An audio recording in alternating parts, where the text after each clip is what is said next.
Hi, everybody. Welcome to the second episode of this amazing series with Daniel Craven, filmographer of the film Durrell's Underhogs, that was made to raise awareness about the Pygmy Hog in India. Welcome, Daniel. Hello, thanks for having me again. Well, now, as I told before, I will do a bit more shout outs to Maria Bernadette. Um, to Maria Bernadette, and I will give a shout out to my friends Olmedo and Jose Miguel. Yeah, they have been supporting me a lot during this. Thank you guys. Well, keeping on, Daniel. We were talking in the last episode about the nest of the pygmy hogs. You know, as you said, they are one of the only mammals that nests. It is made of dry dry shrubs or It's dry grass. Yeah, grass, dry grass. Yeah. it's a special grass that they yank off with their teeth and then go and layer over each other to make it rainproof, to make it a shade from the sun as well. Obviously, it gets incredibly hot, and a little bit of protection as well, maybe that you can't be easily seen in there because they would be on the meal list for certainly larger predators than them as well. It is very interesting to know about it and also very interesting to see how they make their nest. This kind of behavior has been seen in larger suet species like the babirusa or even the boar. Of course, they do it is with their those are their teeth, but are more larger, and usually they use it to excavate or to dig for food or for but interesting behavior. Uh, Well, pygmy hogs are the smallest tree species. So, what does it really relate to other suet species? They are part of of a different genus, the only genus, Porcula. So, are there any similarities or any differences they have from other suet species? Well, you pointed it out there. They are a distinct genus themselves. So as porculus, that's what they are, the porky pig of the pig world that's still left over. So it's such an important species then to protect and conserve because we don't have anything quite like this species. They are the smallest. The size of a computer mouse, really, the babies.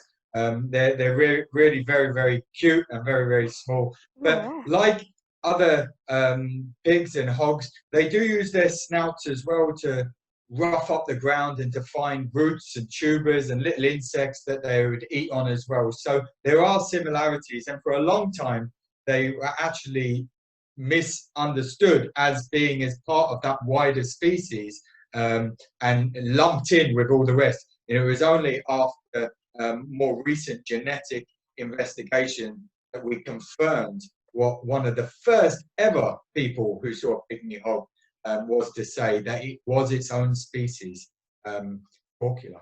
And they were right, actually. And yes, as you mentioned, they were changed to the genus Sus. Sus salv. What's the name? Sorry, Salvasius, yeah. I've got it in here. Yeah, it's there you go. So it's the Sus salvanius, but it's actually Porcula salvanius. Exactly. Yes. Then it was changed after a genetic study in 2007 to that Porculia salvanis. Very interesting indeed. And by the way, I have noted that you have a very beautiful painting of a pygmy hawk right behind you. That's What? right. So, in addition to this very special book, actually, it's the Pygmy Hog Biology and Conservation of the Pygmy Hog and the Hispid Hare. It's the first ever special scientific report done by Durrell Wildlife Conservation, and it was done on the Pygmy Hog by one of the real founders of this project. That's William Oliver. William Oliver. Yeah. And his influence on the project was absolutely huge back in the early sort of 90s and even before that, even into the sort of earlier parts. And this was done by a volunteer, Leslie Lawrence, a volunteer at the zoo. She's a fantastic artist, and she actually painted this, and I've still got it in the cover. So it's got a, you can see it's got a bit of a Yeah. fringe on it, but you can see the detail, and I think she captures there a little bit of the kind of fragility of the pygmy hog as well, because they are such a fragile species that the team over there are in charge of saving, and it's so important that people like yourself can continue to give a voice to these species that need it. Well, that's the focus of our channel, to give, well, yeah, practically to give a voice or to raise awareness about lesser known, endangered, and rare species that live with us in our planet and many people don't even know they exist. Well, in reality, I knew of the pygmy hogs only 2 years ago, 3 years ago. That was the first time I heard about a pygmy hog. But How before, did you hear about them, Fabrizio? well, I heard about them in two places. The first one was on a site, a forum, a zoo forum. There, well, they were talking about animals I didn't even knew they existed, and I was like, oh wow. And then when I started investigating, oh, this is the pygmy hog. It's the smallest suet. They did kind of a competition. A friend of mine that was pygmy hawk versus volcano rabbit. Yeah, they are both the smallest, I think. No, volcano rabbit is the second smallest lagomorph species. But the thing Are is, they from Mexico? Where yeah, are they? They are, they yeah. are from Mexico, from or Teporingo. Yeah. Well, the thing is that in there they started giving a lot of information, and they even posted your documentary. So that's another of the reasons why I, contacted you and asked to have this interview. Well, before keeping on, I know that some of you have been waiting for this, so I'm gonna say which one were my favorite parts. My favorite parts were, well, the first part when you talked about the Durrell family in India. I didn't knew he was born in India, or yes, I heard about it, but I didn't knew more apart from that. And then knowing that his family was very good, and that kind of a history of how he became like fond of animals, that was a very good one with the Asiatic black bears cubs supposedly, and that was awesome.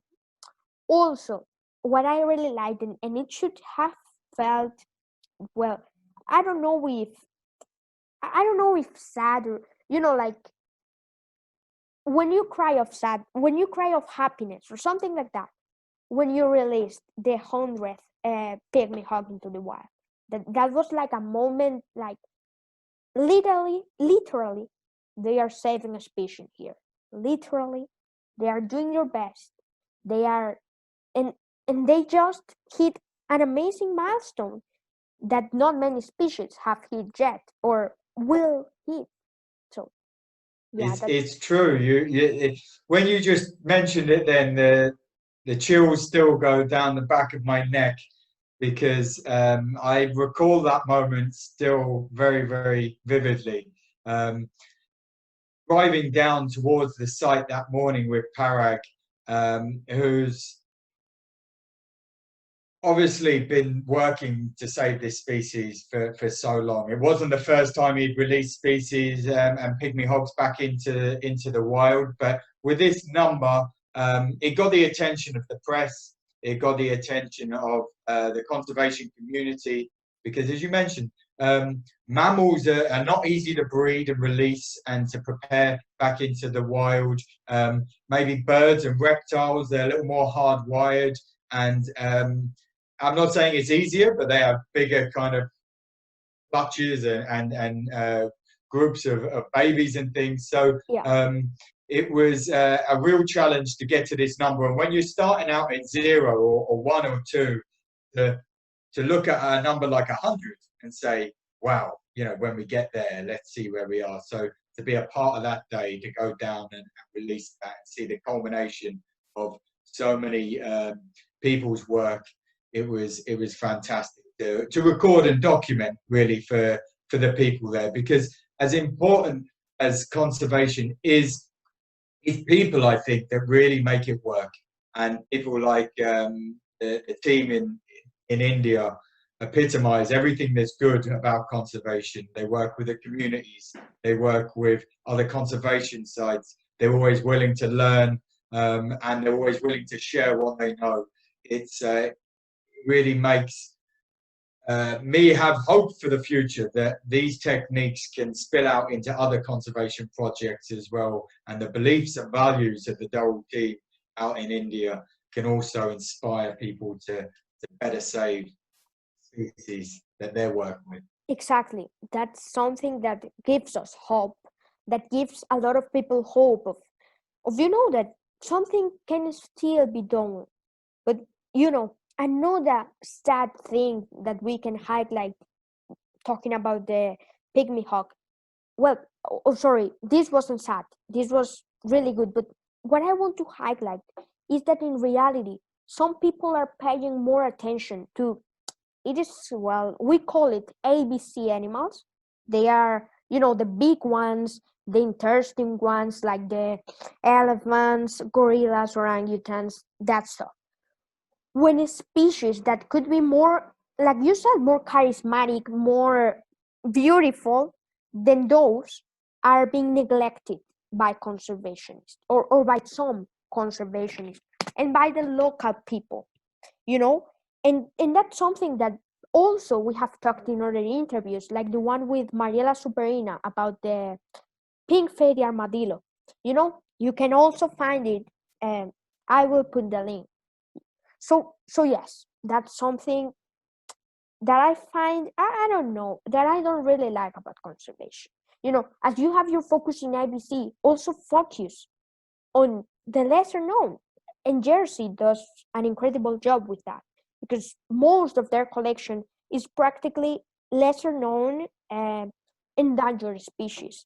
And they are saving them, and working with the conservation sites and the field. And that's wonderful, really. Thank you. Yeah, it's an honor to work for an organization such as Durrell that does focus on some of the rarest and most threatened species in the world. I think what we've learned over the years as well as a conservation organization is how long it takes to save a species. And that commitment is not just for 1 or 2 years, maybe 3 or 4 years that you get funding for. Sometimes to save a species, it can take 10, 20, 30, 40 years before you start to see the real effects of the work that gets done. But without that work in place, then some of these species will be lost. And I think that's such a shame for us, knowing that we have the knowledge to be able to save them, then we surely should. Exactly. And that's something that many people said, actually, that losing a species is still bad, but losing an entire genus, it's even worse. And that is the risk that is happening with the pygmy hawk. They are their own genus, the only species. And if they go extinct, then that would be lost. And we don't want that. Nobody wants that. So yeah, really, I'm really liking this interview, because we're talking about not their reality, but like, what does it feel like to be in the field, to see it forehand. And also, by the way, I really liked an image, well, yeah, of the film, when you were like in a station, a park ranger station or something like that. And then in the grasslands, there was like a mini herd of elephants, and there were, I think that there were deer, right? Or Yeah, yeah, oof, that was in Manas National in Park, Manas and National Park. I, oh wow, I love that part. Like all that animals coexisting in the same place. like in such a peace, that look like super peaceful and super. Oh, I love that part too, really. And well, Manas National Park is also a place where pygmy hawks, well, they are like one of their last strongholds. But if more of them would be reintroduced, I think it would really help the environment, because Manas has greater one-horned rhinos, um, they have elephants, they have deer, peacocks, tigers, and also, by the way, now that I mentioned the tigers, it is believed that one of the threats of pygmy hawks is predation by tigers. Is it, like common, or are there other threats that are more dangerous to pygmy hawks than predation by tigers? Yeah, at the moment, that is certainly a threat, and that's in the wild. That's natural. That's as it should be. I think. Obviously, when we've got such a small collection and a small resource of pygmy hogs, we want to be able to ensure that tigers don't get them all. But the bigger threat is loss of habitat, and increasingly population sizes increase, and the pressures on natural resources in and around the pygmy hogs environment increase as well. People have families; they need to look after their families. So habitat continues to be the bigger driving force that is threatening the pygmy hog. Um, so what is happening now is grasslands aren't developing anymore. People are building on areas where grasslands would naturally redevelop from riverbanks and things like that. There's more and more people in the world, so less and less space for animals. So preserving and conserving the space that we do have is vitally important, and managing the grasslands is what the team are doing now, because previously the management of the grasslands wasn't helping the pygmy hogs. So working with the forestry department now and working with different partners to look on how we can fix that and how we can improve it for the pygmy hog and then a whole host of species. The tiger would probably in its heyday, in the back in the day when lots of pygmy hogs were running all around the Terai of Nepal and India, they would have been eating on pygmy hogs without any threat of loss to the species as a whole. Now, as there's become less, that means less food for tigers as well, and it also means obviously the threatened pygmy hog has less cousins and things to wander around with. But just lastly, part of the big forward-thinking plans for pygmy hogs would be lovely to see the pygmy hog appear in some of the previous ranges that it used to run around in. So now it is only found in Assam, but before into Bengal and into Nepal and all these other places, pygmy hogs may have found a home. So it would be nice in the years to come to think that they would return to these grasslands as well. I also hope so, really, Daniel. This is a very inspiring story, and mm,